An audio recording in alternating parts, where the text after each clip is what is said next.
Hello dear students, today we will discuss our worksheet number 32 for class 8th Science 10th Feb की worksheet है Reproduction in Animals will be our today's topic. So today we will learn about metamorphosis. First, metamorphosis क्या होता है चलिए जानते हैं.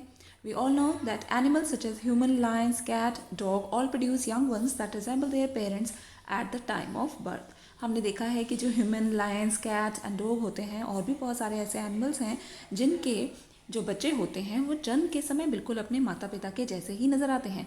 But did you know that there are few organism that produce young ones that do not resemble with their parents. लेकिन ऐसे भी बहुत सारे जीव हैं जो कि जन्म के समय अपने माता पिता से तो बिल्कुल रिजेंबल नहीं करते, बिल्कुल भी मेल नहीं खाते. Can you name them? क्या आप उनके नाम बता सकते हैं? Very good. आपने 7th क्लास में पढ़ा था कि life cycle of silk worm क्या होती है, कैसे वो जन्म लेता है और कैसे वो एक एडल्ट मोथ बनता है. तो हम जानेंगे कि जो एग है, एग कैसे बनता है. एग तो जो फीमेल सिल्क वॉर्म होती है वो एग्स देती है शहतूत के पेड़ पर, और जो उनके पत्ते होते हैं वहाँ फिर एग्स जो हैं वो लार्वा और एक छोटे से कैटरपिलर में कन्वर्ट होता है, बड़ा होता चला जाता है. उसकी कैसे ग्रोथ होती है, फिर वो प्यूपा बनता है, प्यूपा से फिर वो एक एडल्ट मोथ बन जाता है. वी सी दैट कैटरपिलर और pupa of silkworm look very different from the beautiful adult. हमने देखा कि जो कैटरपिलर और जो प्यूपा होता है, यानी कि जो ये फर्स्ट और सेकेंड स्टेज है उसकी, यहाँ पर ये बिल्कुल एडल्ट मोथ से बिल्कुल अलग होता है ना. The features that are present in the adult are not found in these young ones. तो जो फीचर्स इस एडल्ट में होती हैं वो फीचर्स प्यूपा में या फिर लार्वा या कैटरपिलर में बिल्कुल भी नज़र नहीं आती है, तो बिल्कुल अलग होते हैं. इसी के साथ साथ एक और एग्जाम्पल है frog. Frog is another such example. Frog में भी ऐसे ही होता है. तो चलिए जानते हैं कि लाइफ साइकिल ऑफ फ्रॉग में क्या होता है. उसमें 3 डिफरेंट स्टेजेस होती हैं बच्चों. क्या क्या होती हैं? सबसे पहले एग होता है, ठीक है. एग से टेडपोल बनता है और टेडपोल से फिर एडल्ट बनता है. एडल्ट फिर से एग्स देते हैं और फिर ये प्रोसेस चलता रहता है. अगर इसकी लाइफ साइकिल की बात करें कि ये कैसा दिखता है अपनी अलग अलग स्टेजेस में, तो हम देखेंगे कि जो एडल्ट है वो एग्स देती हैं. एग्स के बाद अर्ली टेडपोल बनता है, यानी कि छोटा सा टेडपोल जिसकी छोटी सी पूंछ, छोटे छोटे पंख दिखाई देते हैं. फिर उसके बाद लेट टेडपोल, यानी कि ये थोड़ा सा बड़ा टेडपोल बनता है और फिर जाकर ये एक ऐसे फ्रॉग के रूप में बन जाता है. तो बढ़ेंगे.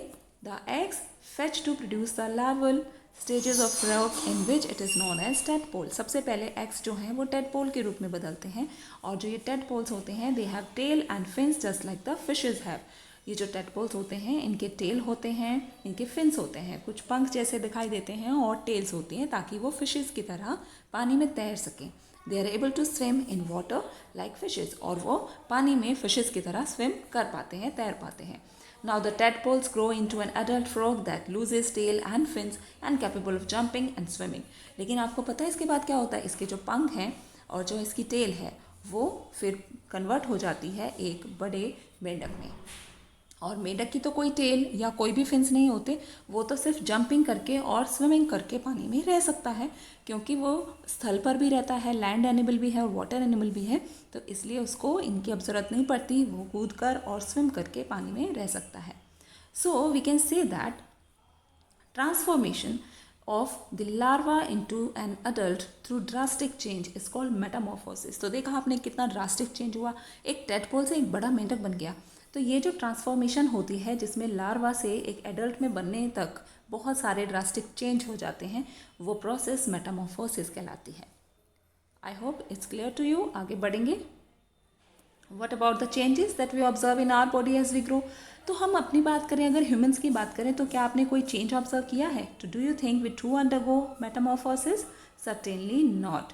तो क्या आपको लगता है कि मेटामॉर्फोसिस भी होता है हमारा? तो ऐसा बिल्कुल भी नहीं है. In human being body part similar to those present in the adult are present from the time of birth. So we can say that metamorphosis is not seen among human being. तो human being में metamorphosis बिल्कुल भी नज़र नहीं आता, क्योंकि जो time of birth पे हमारी बॉडी होती है वो बिल्कुल हमारे पेरेंट्स से मेल खाती है, क्योंकि हमारे जो शरीर के सारे अंग हैं वो बिल्कुल एग्जैक्टली सेम होते हैं जैसे कि सभी ह्यूमन बीइंग में होते हैं. तो ऐसा कोई चेंज नहीं होता. जब हम बड़े होते हैं तो एकदम से चेंज हो जाता है, बस हमारे शरीर की थोड़ी सी वृद्धि होती रहती है. ठीक है बच्चों, तो आगे बढ़ेंगे. हमारे 4 प्रश्न दिए गए हैं आज की वर्कशीट में और पढ़ते हैं, इनके आंसर्स करते हैं. क्वेश्चन नंबर 1 कहता है डिफाइन मेटामॉर्फोसिस. ओके, तो इसमें गिव 2 एग्जाम्पल्स भी लिखा है, तो देखते हैं इसका आंसर क्या होगा. The transformation of the larva into an adult through changes is called metamorphosis. For example, silk moth में होता है और टेडपोल में ऐसा होता है मेटामॉर्फोसिस की प्रोसेस. आगे बढ़ेंगे तो क्वेश्चन नंबर 2 कहता है explain in short the life cycle of silk worm. Silk worm की लाइफ साइकिल को हमने एक्सप्लेन करना है शॉर्ट में.